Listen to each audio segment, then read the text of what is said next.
So where did you live in Florida? St. Petersburg. St. Petersburg, okay. I think you know fairly quickly when you go to work in aging services whether it's going to be a good fit or not. I remember my first nursing home, I think you go through about a 90-day period where you're somewhat in culture shock in terms of what you see, what you experience, what you deal with families, with staff and so forth. And it was very different than where I'd come from. But I think you either find something inside you that resonates with that environment and those people, or you don't. And I think that comes fairly quickly. And in my case, it came fairly quickly, and it had to do with a sense of service in making a difference to other people. I had the good fortune of hiring Bob. And at that time, Senior Services was a part of the financial department of Via Christi, and brought Bob in as the leader of the Senior Services division. When I first came to Via Christi Senior Services, we had 2 facilities with a third one under management contract, and I was the only employee.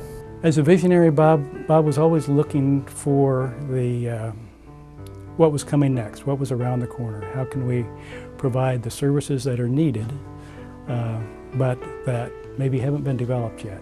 When you see what Bob did over that period of 16 years, from in terms of developing a constellation of care, really expanding the continuum, from establishing the joint venture here at the Catholic Care Center with the Catholic Diocese of Wichita, to the development of the PACE program of all-inclusive services for the elderly, establishing an entire new replacement campus in Manhattan, establishing a new campus in Pittsburgh, bringing in, merging several entities such as Riverside Village, Cornerstone at Broadmoor. It's just an incredible achievement of pulling this all together into one system. A big part of Bob's relationships within Via Christi was the fact that he was a servant leader. And while everyone knew he was the boss, he was really that great co-worker that everyone got to work with. The philosophy that I've embraced on leadership was one that was introduced to me really when I came to work for the Sisters of St. Joseph. And that's summarized as servant leadership, which I think a lot of people are familiar with. It was first, the concept was first developed by Robert Greenleaf. But under that philosophy, it's the desire to serve. That true leaders aren't born with the desire to lead, they're born with the desire to serve. He encouraged us to think of our values first and to make values-based decisions, especially decisions based on our core values of service, dignity, vision, community, and competence.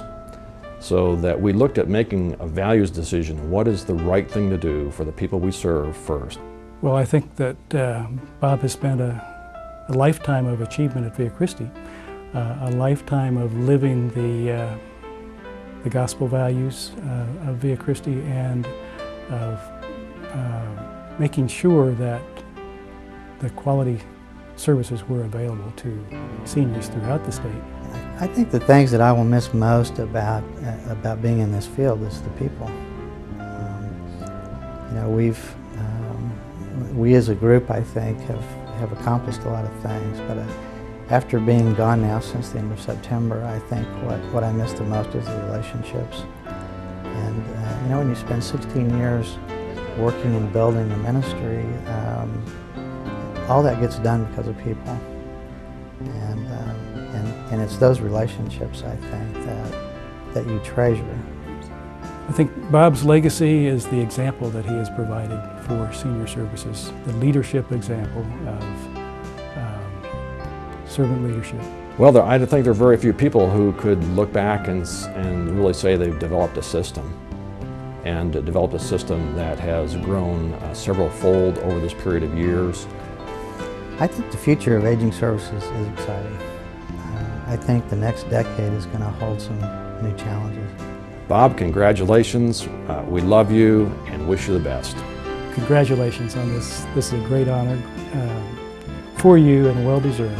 As you're at the end looking back, achieving goals is rewarding, but it's really the journey that makes us grow.